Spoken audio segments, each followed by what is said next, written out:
Box. Hai guys, welcome back to Audrey Chat Box bersama aku Audrey Zeta. And di sini kita bakal bahas tentang masa-masa remaja, pokoknya hal-hal remaja yang relate banget sama kita sekarang ini. Kita bakal ngundang tamu-tamu spesial dan tentunya pasti seru banget di setiap episode kita buat bikin semua episode tambah seru. Dan hari ini kita kedatangan tamu yang sangat spesial, Kak Natia Shina.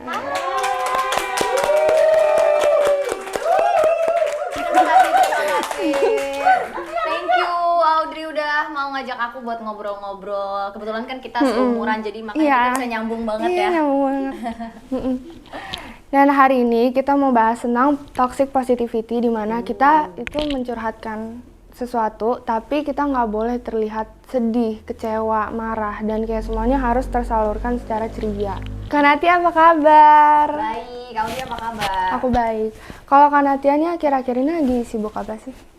Lagi sibuk apa ya? Pastinya tetap bikin konten. Kan kalau konten creator harus bikin konten terus kan memang either itu buat channel kita sendiri atau buat campaign, buat kerjaan gitu. Sama yang tadi kayak kamu bilang, dance juga masih. Aku suka bikin tutorial-tutorial juga. Jadi kalau misalnya kamu suka dance, pengen belajar lagu K-pop terbaru, nah kamu bisa belajar di tutorial aku kayak gitu. Apalagi ya? Keren loh. Oh, thank you. Kamu suka K-pop nggak? Suka, aku suka. Suka siapa? Aku sih dulu aku sempat ngikutin EXO, tapi sekarang aku lebih ke BTS. Oh, lebih ke BTS. Sama dong, kita ARMY. Iya. Kamu satu generasi lagi kan? Satu generasi ARMY. Kenapa itu kayak protes? Kayak protes. Tahun kebelakangan ini kan situasinya kan lagi kayak bener-bener nggak asik gitu kan ya. Iya.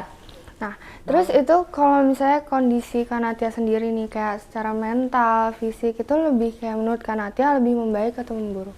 Agak sedikit dipersulit ya, apalagi aku anaknya suka traveling kan. Iya. Jadi benar-benar kayak aduh, kayak dikekep gitu loh, nggak bisa kemana-mana gitu. Dan kemarin juga pas syuting music video aja itu kita mikir banget gitu, ini keluar kota, terus aku ajak banyak kru juga kan, ada kru, ada dancer, nih gimana nih ber-20 sekian orang Banyak. keluar kota, protokol, terus kayak gimana kita make sure kayak semuanya sehat gitu. Itu kayak aku beban sih, tapi ya itu dia tadi aku tetap jalanin protokol kesehatan, puji Tuhan semuanya lancar dan nggak ada yang kena COVID gitu. Maksudnya sampai pulang pun masih sehat-sehat juga gitu.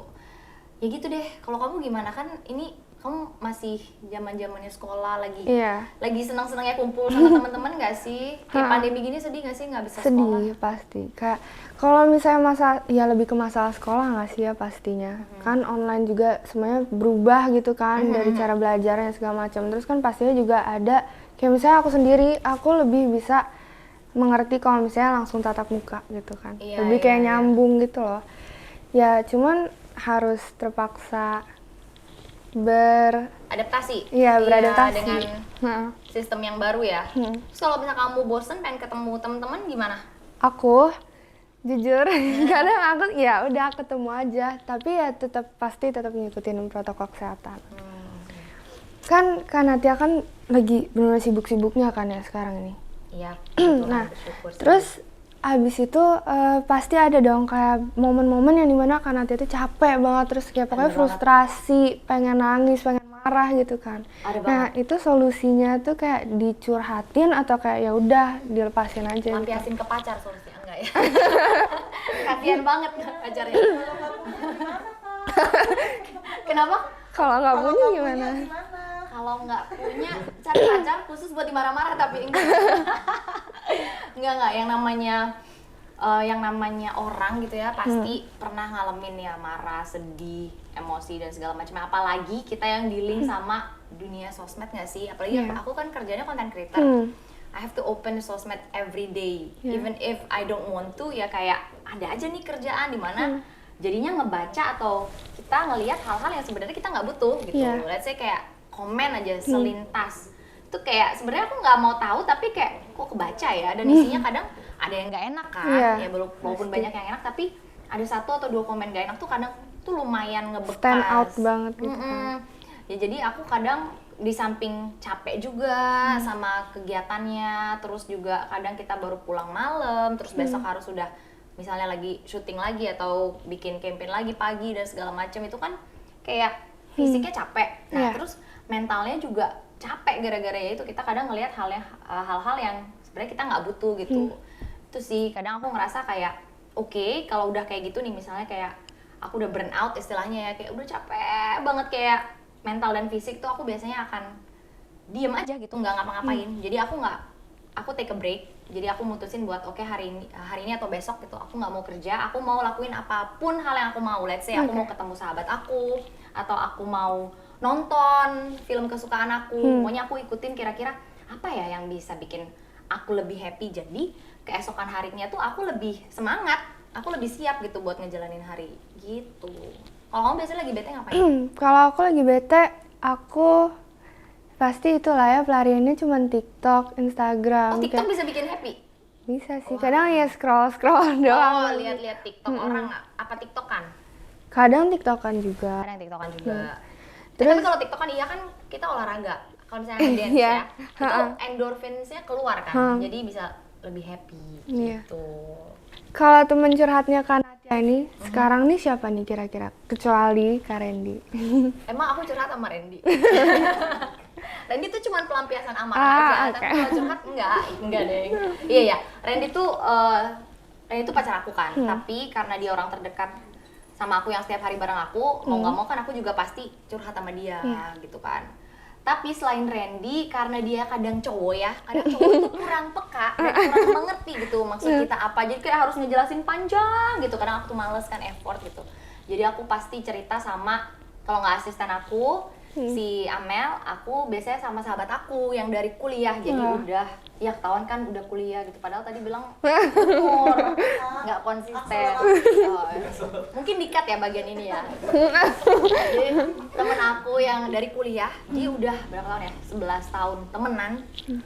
Itu biasanya aku cari waktu buat hangout sama dia. Nah terus sekalian tuh biasanya seharian, jadi aku cerita update kehidupan aku, apa yang aku alamin dia juga kayak gitu. Termasuk keluh kesah aku juga semua pasti aku ceritain gitu. Kalau biasanya kalau misalnya setiap Kak Natia curhat ke mereka, itu respon mereka tuh kayak gimana sih rata-rata gitu?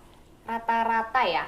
Nah ini sih curhat sama orang ketika kita mengalami sesuatu itu penting. Iya. Orang itu juga harus dipilih-pilih. Karena misalnya nih, aku curhat sama si A karena aku tahu dia tipe orang yang ngasih aku solusi, dia tipe orang yang mendengarkan gitu. Tapi ketika lagi sama si B, let's say temen, kan kita temen banyak ya. Ketika cerita sama si B, kadang mungkin aku nggak dapet feedback sesuai yang aku mau, atau dia kayak menggampangkan masalah aku gitu. Jadi kalau aku lagi down atau lagi sedih, lagi marah, lagi nggak terima sama keadaan yang aku alamin, aku akan cerita sama temen yang bisa ngasih solusi gitu. Tapi dia tidak menyangkal masalah yang aku alamin gitu. Jadi dia dengerin, terus dia kayak ya udah ngasih solusinya lebih ke realistis gitu, apa yang harus aku lakuin ke depannya, bukan kayak aku paling gak suka tuh kalau misalnya lagi curhat udah sabar aja. Aku biasanya curhat ya itu sama sahabat aku yang memang bener-bener tahu aku luar dalam dan tidak akan menyuruh aku let's say kayak sabar, semangat dikala aku emang lagi down gitu. Iya. Itu sih. Kalau dibalik nih, kalau misalnya mereka yang abis curhat ke Kak Natia, itu biasanya respon Kak Natia itu apa? Habis aku curhat ke sahabat aku, Abis mereka curhat ke Kak Natia. habis misalnya nih ada orang curhat sama aku. Iya. Kalau aku sih tipenya, nggak tahu ya, kata orang sih, aku tuh enak diajak cerita. Kata orang, bener nggak sih? Coba tolong itu penonton bayaran jangan diam aja. Kata orang, jadi aku tuh sampai kalau misalnya nih lagi ketemu sama teman-teman komunitas gitu yang tadi aku bilang aku punya komunitas K-pop kan. Nah mereka tuh suka ngantri buat curhat sama aku. Walaupun umurnya beda-beda. Ada yang nggak jauh beda sama aku umurnya, ada yang masih seumur Audrey juga gitu. Tapi mereka suka cerita sama aku karena aku dengerin gitu. Dengerin dan ya itu mungkin aku orangnya ini ya, nggak ngegampangin ya. Let's say kayak mungkin kita kan beda umurnya lumayan jauh nih.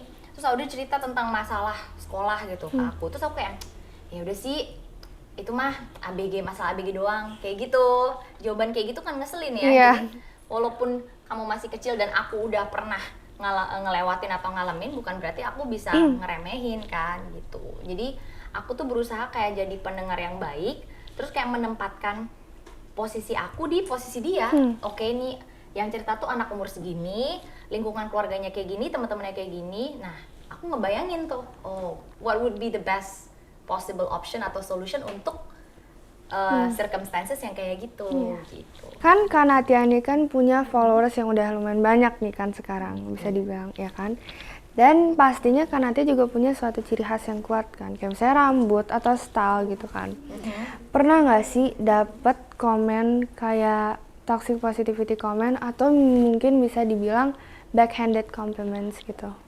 Pasti pernah ya, karena netizen macam-macam ya, dan yang follow aku tuh beragam jenis, maksudnya bukan spesies, maksudnya manusia, maksudnya umur sama tingkat kedewasaannya berbeda. Kadang kita dapat komen tuh ya nggak sesuai sama ekspektasi kita. Memang ketika kita ngepost ini, kadang komennya kok gini sih gitu. Tapi aku lupa, maksudnya nggak terlalu ingat karena aku emang nggak mau take it personal. Karena aku prinsipnya tuh kalau kamu pentingin berarti orang itu sepenting itu. Sedangkan ini kan kayak random netizen yang mungkin tujuannya kita nggak tahu ya, mau beneran muji atau ya itu bikin kita down, kita nggak tahu. Jadi kalau misalnya ada komen-komen yang nyeleneh, aku nggak take it personal.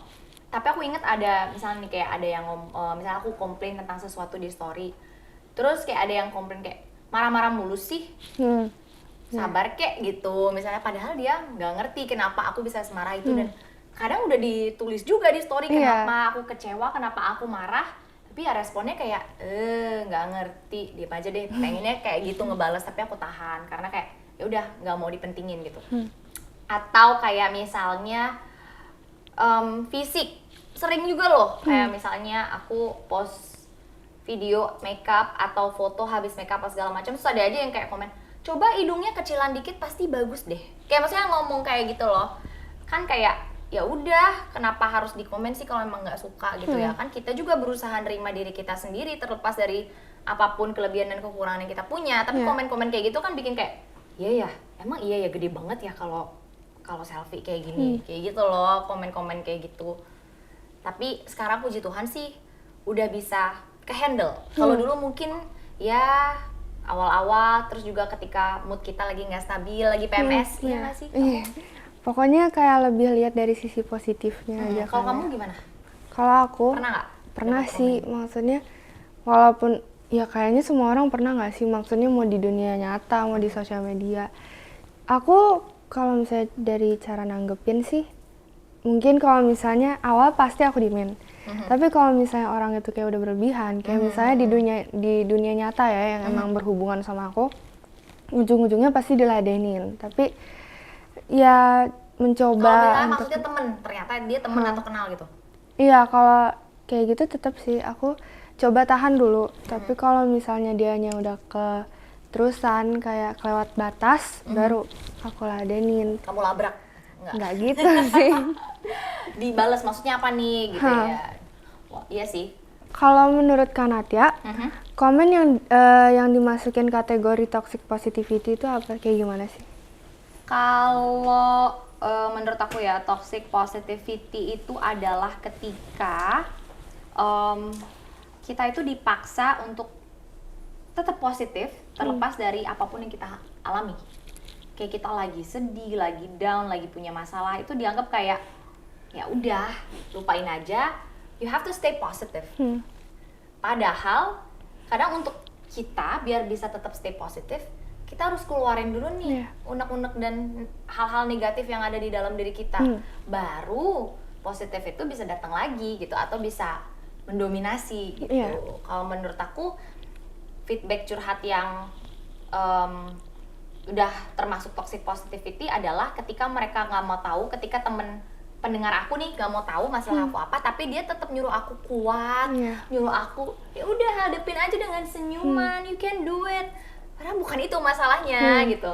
Kamu bisa kok, pasti apa segala macam. Iya, I know, aku pasti bisa. Tapi nanti, nggak sekarang. Sekarang gue cuma pengen jadi diri gue sendiri sebagai manusia yang bisa down, yang bisa nangis. Ya udah, please terima kalau gue lemah nih sekarang gitu. Jangan dipaksa kuat. Gue akan kuat pada waktunya. Kayak gitu. Kadang tuh orang ngelihat kayak seorang yang misalnya udah famous, sudah pokoknya udah punya platform lah, dikiranya kayak mereka bukan manusia ya, padahal kan mereka sama-sama manusia. Bener, aku pernah banget tuh kemarin ketika ngebalesin komen haters lah, I would say haters karena udah keterlaluan. Terus dia bawa-bawa kayak, kamu kan public figure, harusnya public figure nggak ngomong kayak gitu. Loh, aku kan manusia. Ketika aku dicela, ketika aku dijatuhkan, siapa lagi yang bela diri aku sendiri kalau bukan aku gitu. Ya berhak dong aku ngomong sesuatu yang menurut aku nggak bener. Tapi menurut aku ya itu bahasanya masih sopan. Jadi aku bisa melakukan itu gitu. Tapi mereka ngelihatnya kayak, wah denial banget nih orang. Maksudnya mereka ngeliatnya kayak pembelaan diri, public figure tuh harus, oh iya thank you, makasih ya feedbacknya harus kayak gitu, makasih ya komennya buat masukan ke depannya kita. Padahal kalau emang maunya seperti itu, cara penyampaiannya juga harus bagus dong gitu. Nah kita sekarang, tadi kan Audrey banyak nanya tentang teman-teman aku. Terus kalau misalnya kamu punya temen nih, ketika kamu curhat, duh kok responnya gini, biasanya dia akan jadi teman baik kamu atau kamu tinggalin? Kalau aku sih, maksudnya mungkin ya tadi kan semua orang cara pemikirannya beda-beda ya. Dan aku kalau misalnya ada yang kayak gitu, maksudnya temen aku kan juga aku nggak bergantungan pada satu orang, kayak maksudnya masih ada beberapa ya? Iya, ada beberapa. Jadi kalau misalnya emang respon dia nggak sesuai yang aku mau, ya udah gitu. Kalau bisa, kalau misalnya ada masalah yang aku benar-benar butuh support, nggak usah ke dia gitu, bisa ke orang lain. Cuman nggak ditinggalin juga sih, maksudnya ya tetap, tapi mungkin nggak sedekat itu. Jadi kayak cuma teman main, tapi bukan teman curhat gitu ya. Berarti sama dong kita. Kayak misalnya kalau mau cerita sesuatu, kita akan pilih-pilih orangnya. Karena kalau salah cerita, itu yang tadinya kita berharap makin makin lega gitu, jadinya malah makin bete kan, dipaksain senyum, dipaksain semangat, padahal cuma pengen didengerin. Sebenarnya kita tuh kalau curhat pengen didengerin doang nggak sih? Didengerin, terus jangan deny gitu, apa sih, jangan ditolak gitu faktanya yang kita ceritain gitu.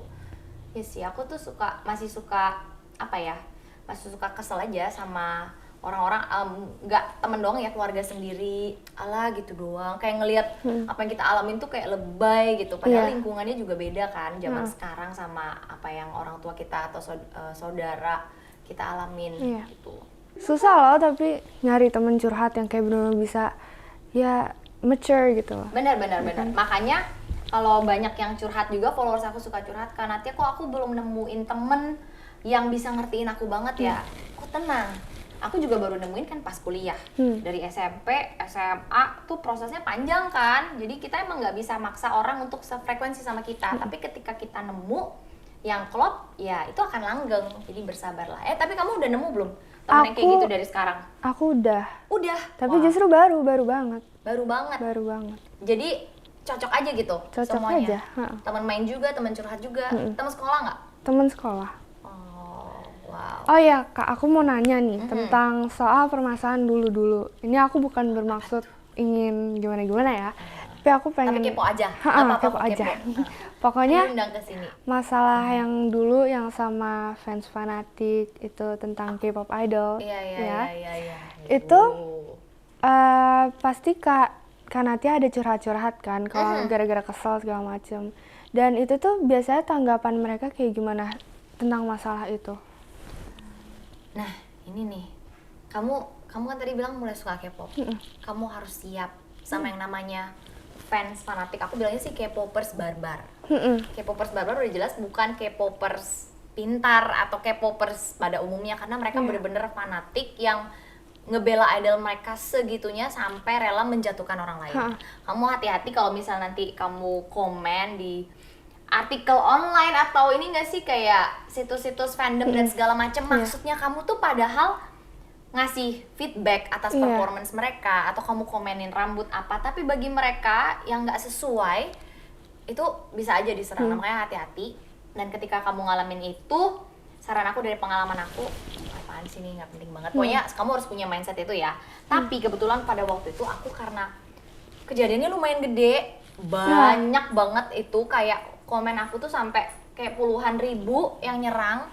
Jadi aku nggak bisa diam aja waktu itu kan. Terus dan ada banyak fitnah sana sini juga. Jadi orang yang ngambil kesempatan dari situ ikut ngejelek-jelekin aku, ikut ngejatuhin juga. Itu aja aku kayak, aduh, situasi kayak gini tuh diem salah, mau ngebela diri dikira pembelaan doang gitu kan. Jadi aku waktu itu lumayan down juga ya, siapa yang enggak ya, pasti lumayan down juga. Terus aku bener-bener kayak cerita ke orang-orang terdekat aku sih, yaitu tadi teman-teman kerja aku, termasuk pacar aku sendiri kan kita, maksudnya sekarang ada tim kerja bareng. Iya. Jadi ya di situ orang-orang yang tahu aku setiap hari sama sahabat-sahabat aku. Ya karena memang pemikirannya beda. Kalau misalnya fans-fans K-pop yang fanatik itu kebanyakan masih yang bocah-bocah. Kalau misalnya teman curhat aku ya rata-rata ya sedewasa aku lah, seumuran aku, ya mereka pasti kayak walaupun nih kita dealing sama bocah-bocah, tapi pada saat itu mereka tuh kayak ngelihatnya tuh nggak sebelah mata gitu. Alah kamu dealing sama bocah-bocah doang, nggak usah lah dimasukin hati kayak gitu. Tapi mereka bener-bener kayak justru mereka yang dukung kayak aku tindak tegas ini ke jalur hukum, karena biar mereka tahu justru kalau mereka nggak dikasih pelajaran sekarang, mereka akan terus kayak gitu. Dan ini akan jadi budaya di Indonesia di mana fans-fans K-pop ini akan terus kayak ngejatuhin orang-orang dengan apa ya, mindset mereka yang salah kalau idol mereka itu adalah Tuhan, jadi nggak boleh dikasih feedback, nggak boleh dikomentarin, nggak boleh ya gitu lah pokoknya. Jadi kayak aku beruntungnya kayak dapet feedback yang sesuai gitu loh sama apa ya, maksudnya sama keinginan aku, kayak aku nggak bisa diem aja. Tapi teman-teman aku ini, sekitar aku ini bener-bener kayak oke, let's go gitu. Bahkan ya kayak Randy, terus sahabat-sahabat aku yang ayo hire pengacara, bawa ke jalur hukum, ciduk deh biar mereka tahu rasa gitu sih. Bukan yang kayak ya udahlah diemin aja, itu benar-benar udah nggak bisa didiemin. Dan kalau didiemin belum tentu mental aku sehat kan gitu, karena kadang kita ada di situasi yang kita nggak tahu harus ngapain, itu bikin bener-bener bikin kita down loh, ya nggak sih? Kayak kamu curhat terus kayak ya udah diemin aja, nah, terus gue harus ngapain? Kita kan juga butuh saran ya. Nah kita butuh saran, terus kita butuh apa ya, kayak secercah harapan gitu loh. Oh kalau gue gini mungkin nih bisa kayak gini. Nah tapi ketika disuruh udah diemin aja, sabar aja, itu tuh bener-bener kayak terus gue harus ngapain? Terus besok masih sama dong keadaannya kayak gini, 2 hari lagi, seminggu lagi masih sama dong. Nah itu jadi nggak ada possibility, nggak ada hope yang bikin kita bisa semangat lagi. Tapi ketika kita didukung untuk melakukan sesuatu yang menurut kita solutif gitu, walaupun memang extra effort atau kayak kan kalau orang kadang curhat kan aduh gak penting, tapi kalau mereka ini mementingkan apa yang kita lakukan kan, jadi kita semakin semangat kayak ya udah gitu, kita berani ngambil sebuah solusi. Itu menurut aku yang ngasih kita harapan dan kita bisa semangat lagi loh gitu, dibanding kita diam aja gitu. Berarti itu feedbacknya sesuai yang diharapkan ya? Nah puji Tuhan sih iya ya waktu itu. Jadi kayak aku makanya kayak kalau misalnya teman-teman aku lihat, orang-orang di luar lihat, kamu kuat banget sih, kayak ya aku emang anaknya nggak yang nangis gitu depan kamera drama gitu, kamu kuat banget sih kelihatannya. Ya karena orang-orang di sekitar aku ngasih support juga gitu buat aku gitu. Aku maunya kayak gimana, mereka bener-bener ngedukungnya bukan cuma di omongan doang gitu, tapi mereka bener-bener bantu. Itu sih yang aku masih inget, maksudnya aku masih syukurin sampai sekarang. Jadi kasusnya juga bisa udah lewat juga, tapi akunya juga nggak yang sampai stres, nggak yang sampai stres, pasti nggak sampai depres. Kalau stres semua orang pasti pernah stres kan, ada tekanan, ada apa ya, kayak kita ngerasa down itu wajar gitu. Tapi kalau sampai depres berarti itu udah deep banget dan kitanya udah nggak bisa ngapa-ngapain. Nah puji Tuhan sih nggak sampai di kondisi kayak gitu. Kalau menurut Kak Natia, apa dampak buruk yang kayak bisa terjadi kalau misalnya seseorang itu dapat terlalu banyak toxic positivity comment gitu? Dia nggak bisa jadi diri dia sendiri gitu. Dia harus jadi orang lain, dia harus fake. Padahal dia lagi ngadepin apa, lagi ngerasain apa, tapi karena dapat toxic positivity atau lingkungannya toxic positivity, ya dia harus terus ceria, terus senyum gitu. Jadi ya dia nggak bisa jadi dirinya sendiri. Terus yang kedua, aku takutnya nih kalau orang mendem gitu, itu bukannya dia jadi kelihatan tenang gitu, tapi kayak kedepannya itu kan jadi sesuatu yang meledak gitu loh. Kayak apa ya, kayak bom waktu, tau gak sih? Jadi kayak ditumpuk dari kecil, gede, dar. Nah aku takutnya dia malah depresi. Ketika udah depres, itu tuh balikin lagi dia kayak biasanya itu akan jauh lebih susah. Aku takutnya kayak gitu. Jadi sama sekali gak sehat secara mental. Padahal kesehatan mental itu salah satu yang paling penting. Kalau mental kita sehat, badan kita tuh juga sehat gitu. Tapi kalau mental kita nggak sehat, ya gimana badan kita mau sehat, ya nggak? Jadi menurut aku penting banget gitu kayak untuk orang itu udah jadi dirinya sendiri aja gitu. Dan dia harus bisa memilih lingkungan juga yang mensupport dia untuk bisa jadi seperti itu, yang bisa nerima dia apa adanya. Dia adalah manusia, bisa happy, bisa sedih, bisa marah, bisa bener-bener yang semangat, bisa semuanya gitu kan. Because we're human, yeah, we have emotions gitu. Ada dark times, ada happy times kayak gitu. Kalau menurut kamu? Iya, aku juga setuju banget sih. Aku juga sering tuh baca dari kayak psikolog gitu-gitu. Kalau misalnya orang yang terlalu sering dikasih feedback kayak misalnya jangan nangis, terus kayak misalnya apa sih masa lalu nggak serius-serius amat, kayak biasa aja gitu segala macam. Itu bisa kayak bikin kita mendem terus jadinya nanti mental kita juga terpengaruh gitu kan, kesehatan mental kita. Iya. Jadi jangan takut untuk mengeluarkan itu, jangan takut dijudge juga sama orang ketika kita mengeluarkan itu. Lo nanti dibilang cengeng ya bodo amat.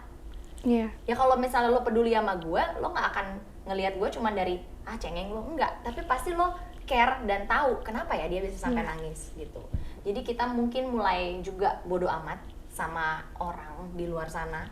Aduh kalau gue gini nanti gue dijudge ini, gue gini nanti gue dikira ini. Bodo amat, they don't know you gitu. Jadi ya, just be whoever you wanna be, and it's okay not to be okay kok sometimes. Yay! Oke, berhubung kita punya Rose versi Indonesia di Waduh! sini. Terus Audrey Dari Pink Panda, Rose Pink Panda, Iya. aku mau Apa challenge nih? Audrey dong buat ngedance ala Rose.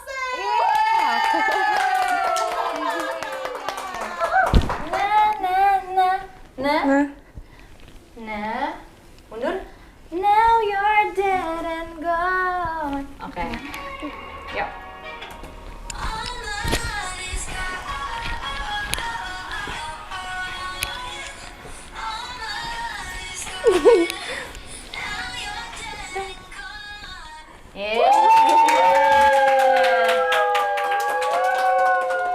Itu tadi pembahasan kita tentang toxic positivity, dan yang tentunya kita pasti semuanya dapetin itu adalah coba untuk menjadi diri sendiri. Dan kalau misalnya ada yang curhat ke kalian, tolong juga dimengerti. Thank you Kak Natia udah datang. Sama-sama, thanks for having me. Semangat terus buat Audrey ya. That's all for today. Thank you. Bye-bye.